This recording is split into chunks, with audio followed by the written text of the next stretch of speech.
단지 여기가 이제 조금 더 리스크는 있겠죠. 여기는 이제 하이 리스크 하이 리턴이고 여기는 로우 리스크 로우 리턴이겠죠. 여기는 좀 붕딩이가 무겁죠. 우리가 전반기에 좀 보게 되면 그랬죠. 아쉽지만 제한된 수급이기 때문에 2차 전지에서 조금 떨어져 나오면 2차 전지에 나온 수급들이 조금 순환매로 돌아갈 것이다. 근데 그 순환매도 주도주 안에서만 좀 이루어지고 사이드 쪽은 뭐 조선, 기계, 제약바이오 이런 식으로 갈 것이다. 역시나 주도주 안에서 뭐 반도체, 자동차, 2차 전지 안에서 순환매가 이루어졌어요. 단지 최근에 자동차는 노조 파업 문제도 좀 있고 부분적이나마 리콜 사태도 좀 있고 조정 구간에 돌입을 했지만 오늘 특징은 반도체와 2차 전지의 희소 게임이었다. 이렇게 좀 평을 해야 될 것 같고요. 그러면 오늘 살펴볼 게 명인의 복귀니까 과연 반도체 종목들이 잘 가는데 내 종목은 거기에 맞춰서 반응을 했느냐 그리고 어떤 종목들이 올라갔느냐를 확인해 봐야 되겠죠. 우선 반도체 쌍두마차. 자, 오늘 뭐 삼성전자도 있었습니다만은 오늘 뭐 장 초반보다 장 후반이 더 좋았습니다. 뭐 전반전이라고 하죠. 12시 전에는 한 0.9? 뭐 이 정도 움직이더니 오후 되니까 1.4%까지. 기간 형태로 보는 게 맞겠죠. 지금 뭐 가격 조정보다는. 여기도 약간 가격 조정 살짝 줬는데 결국은 올라갔거든요. 올해 7만 전자 이야기한 사람들이 전반기만 해도 없었습니다. 우리 시청자 여러분, 증권사도 없었어요. 어렵다. 근데 이제 와서는 다 반도체 노래를 불러요. 저는 계속 반도체를 해야 된다고 말씀을 드렸는데 역시나 국가산업전략, 대한민국의 중추는 반도체입니다. 가격이 주가가 화답을 해주고 있는 것 같고요. 그 다음에 이제 하이닉스를 좀 보시죠. 오늘은 하이닉스가 좀 강세했는데 자, 이 부분은 이제 해석의 그 여지가 좀 있는 것 같아요. 하이닉스 이제 메모리, AI 쪽 이야기를 안 할 수가 없는데 AI 뭐 반도체. 전에도 정리를 해드렸지만 SK 하이닉스가 점유율이 MS 50%고요. 삼전이 40% 정도 됩니다. 나머지 10% 뭐 마이크론 테크놀로지 뭐 가져가든 말든 저는 대한민국 사람이니까 절대적으로 좀 높아요. 근데 모르겠습니다. 단편적으로 좀 한 10% 더 높지 않습니까? 그래서 하이닉스가 조금 더 AI 반도체에 대한 기대감 이런 게 더 묻어나는 게 아닐까요? 뭐 맞습니다. 뭐 다 맞는 내용인 것 같고요. 단지 증시 견인차를 지금 하는 반도체 쌍두마차의 핵심 요소 이 부분은 순전히 모멘텀인 것 같아요. 다른 표현으로 하면 좀 기대감이라는 거죠. 그리고 하나 더 붙이면 수급 개선. 여기까지는 맞고요. 하나가 비어 있습니다. 뭐냐? 실적 개선. 이건 지금 물음표예요. 자, 모멘텀도 좋아졌고 뭐 AI라고 쓰고요. 기대감도 있고 수급도 연기금, 외인 눈으로 확인돼요. 이거는요. 아직 확인 안 됐습니다. 이제 2분기에 우리가 확인해야 될 요소예요. 그죠? 1분기보다 좋아졌느냐? 하이닉스는 제가 그렇게 보여집니다. 삼전도 마찬가지지만 1분기보다 2분기가 더 좋을 거라고 보는 쪽인데 우리가 연초만 해도 경기 침체 국면이 2분기가 바닥이다. 3분기가 바닥이다. 뭐 의견 제시하는 분들이 많은 다 뭐 존중하고요. 뭐 그게 중요한 쪽은 아니니까. 어차피 2분기가 바닥이라는 사람도 3분기는 좋아질 거다. 3분기가 바닥이라는 사람도 4분기는 더 좋아질 거다. 이런 이야기를 했기 때문에 단지 이 부분은 확실하게 확인돼야 될 것 같아요. 주가가 기대감 수급이 개선되면서 올랐는데 2분기 실적이 1분기보다 더 안 좋아버려. 그러면 주가는 조정타를 좀 열어놓을 수밖에 없습니다. 그러니까 이러신 분들이 많아요. 아, 삼성전자나 하이닉스를 좀 매집을 해갈 걸. 이런 구간에서. 아, 근데 그때는 자신이 좀 없더라. 근데 지금 이제 주가가 너무 많이 올랐거든. 아, 좀 따라가기는 좀 그런데. 지금도 늦지 않았다고 봅니다. 사시고요. 조정 나오면 내가 담아갈 좀 여력만 있다면, 담보금 여력만 있다면 충분히 문제 없다고 봅니다. 저는 그렇게 보여져요. 어차피 하이닉스랑 삼성전자도 담아가는데 올해 연말 가격을 보고 투자를 해간다. 이것은 좀 어불성설인 것 같거든요. 내년에 금리 인하까지 내다보면서 또 실적 개선까지 내다보면 지금은 훨씬 더 반등 여력이 남아있지 않겠느냐. 오늘 연동관계를 좀 보게 되면 역시나 필라델피아 반도체 지수가 상당히 좋았습니다. 미국 시장의 견인차 역할을 하는 것도 저는 지수의 상승은 물론 다른 섹터의 견인차도 있겠습니다만은 반도체가 가장 크다고 보여져요. 그래서 필라델피아 그 지수 상승에 맞춘 커플링 관계가 좀 이루어졌고, 그 다음에 오늘 뭐 대중 반도체 수출 유예 연장 소식도 나왔는데 뭐 이런 부분까지 좀 가미가 되면서, 그리고 반도체에 대한 어떤 저밸류 이런 인식, 그리고 빠른 재고 소진, 그리고 AI죠. 네. 결국은 이제 AI가 쏘아올린 공인데 이 반도체 AI 중심으로 수요 증폭 이런 부분들이 적극적으로 투심을 좀 회복하고 있다, 이렇게 좀 보여지고요.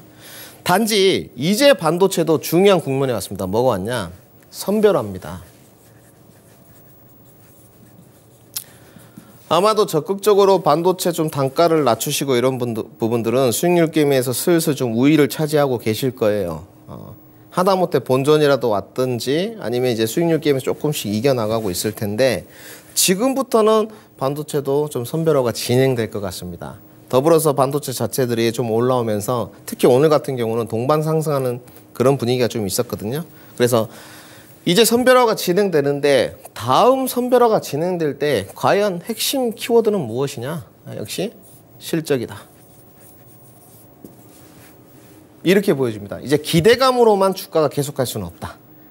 2분기 때 실적이 확실하게 1분기보다 더 좋아지지 않는 쪽은 주가가 분명히 배제될 것이다. 상승률에 관해서 이렇게 좀 평가를 해보고요.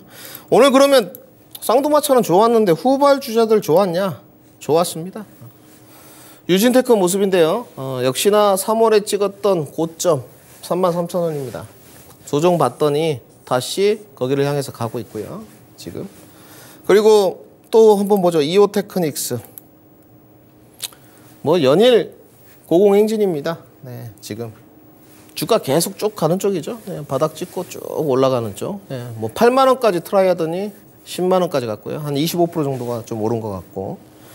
뭐 전반기에 가장 핫했던 종목 뭐 HPSP 흐름 좋습니다. 이번에도 전고점 갱신했고요. 뭐 흐름이 좋은 쪽에서 매매를 해서 탑승하신 분도 있을 거고, 바닥권에 있는 종목들을 선점하신 분도 있을 건데, 뭐가 됐든 나쁘지 않다. 단지 2분기 실적에 관해서는 조금 더 우리가 점수를 더 줘서 포커싱 해보자, 이렇게 정리를 해드리고요.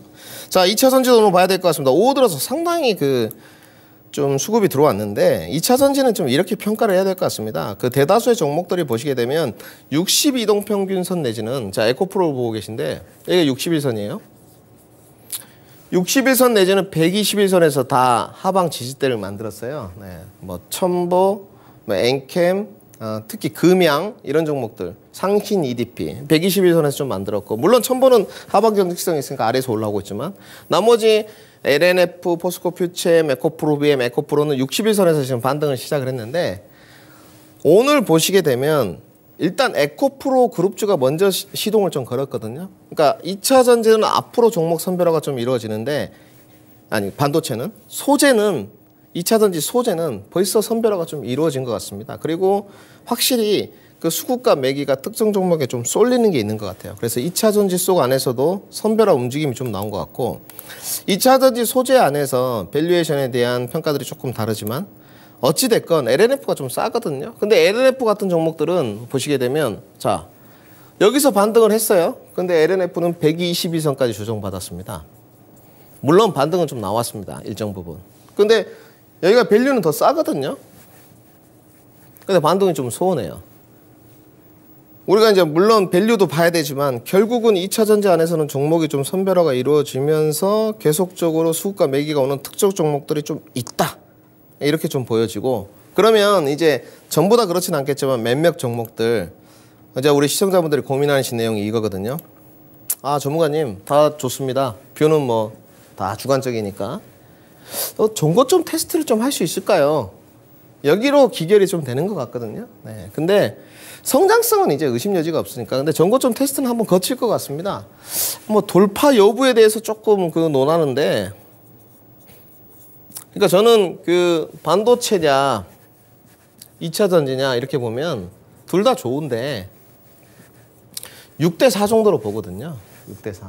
그렇게 보는 이유가 뭐냐면 밸류 부분인 것 같아요. 그래서 2차 전지를 뭐 전고점 테스트는 거칠 것 같은데 돌파는 좀 어렵지 않겠느냐 그렇게 보여집니다. 돌파는 아무래도 그래서 뭐 돌파되는 종목이 반도체가 더 많다. 반도체가 80이다. 이러면 2차 전지는 한 40 정도. 그래서 테스트는 하겠지만 조금 더 본인한테 맞는 투자 기간 확보가 더 중요할 것 같아요. 네. 내가 투자 기간을 좀 짧게 잡아가지고 지금 기대 수익률이 좀 높고 수익이 나 있는데 자칫 놓쳐가지고 매도 시점을 놓쳐버린다. 그러면 또 수익률이 저조해질 수 있거든요. 그래서 본인에게 맞는 투자 기간 확보가 필수인 것 같고요. 특히 매매하신 분들. 그러니까 저는 투자에 가시는 분들은 문제가 없다고 봐요. 투자는 문제 없다. 이건 동그라미 쳐놓고 매매하시는 분들은 차익 실현을 좀 염두에 둬야죠. 네. 시장의 격언도 있지 않습니까? 신고가를 갱신하면 팔아라. 염두를 좀 해두고요. 뭐 역시나 에코프로 그룹주들, LNF, 또 장비 중에서는 P&T 대장주 흐름을 보시면 될 것 같습니다. 그 다음에 짤막하게 시간이 좀 부족할 건데 제약바이오를 좀 봐야 될 것 같은데요. 오늘 제약바이오 흐름도 참 좋았습니다. 나쁘지 않았고. 오늘 특히 뭐 한미약품들 내용은 간단합니다. 여러분들 그 한미약품도 가격 급등 나오고 주가 조정 주고 다시 지난번 전고점으로 가고 있는데 내용은 간단해요. 중견 제약업체들이 시세 견인차를 하고 있거든요. 자, 이 모습은 한미약품 모습이고 지금 주가 나가는 모습은 유한양행입니다. 유한양행은 계속 지금 고점 갱신해가고 있죠. 뭐냐? 임상실험에 대한 모멘텀이 시장에서 받아들이는 인식이 달라졌다. 수급 개선이 이루어지고 있다. 이렇게 보시면 될 것 같고요. 올해 뭐 제약바이오 시장이 글로벌 어떤 성장률에 대해서는 변동성이 좀 심화될 것 같습니다. 그렇지만 바닥론, 인식론이 있고요. 제약바이오도 연기금이나 이런 외국인들 수급이 들어오고 있는 종목들이 있거든요. 투심이 좀 회복돼 가고 있다. 특히나 실적이 좀 받침이 되는 유한양행, 한미약품은 좀 유심 있게 봐보자. 이렇게 정리를 해드리겠습니다. 자, 명인의 해안인데요. 다 앞서서 좀 언지를 드렸습니다. 코스피는 단기 오버슈팅 구간에 이제 돌입했습니다. 저는 개인적으로 지수 타겟팅을 좀 해보자면 2,700선까지는 좀 내다보고 있습니다. 단기로. 지금 확실히 근데 오버슈팅 구간이에요. 좀 염두를 해두시고 FOMC 코멘트에 따라서 하반기 시장 이제 방향성이 결정될 것 같은데 여기 뭐 다 CPI고 뭐 둘째 치고요. 다 제한적일 것 같습니다. 너무 크게 염두 안 하시면 좋을 것 같고요. 종목별로 아까 제가 말씀드렸죠. 저점을 우상향 가는지 지속 체크하시고요. 단기 조정 가능성이 있습니다. 왜 없겠습니까? 그럼에도 불구하고 여전히 국내 증시는 매력적이다. 정리해드리고 역시 승부수는 주도주입니다. 반도체, 저는 2차 전지, 장비, 자동차, 신재생, 제약바이온에서 승부를 한번 봐보자. 이렇게 정리해드리겠습니다. 다음 주 화요일에 뵙겠습니다. 성공 투자하시고요. 토마토 투자클럽의 김미준이었습니다.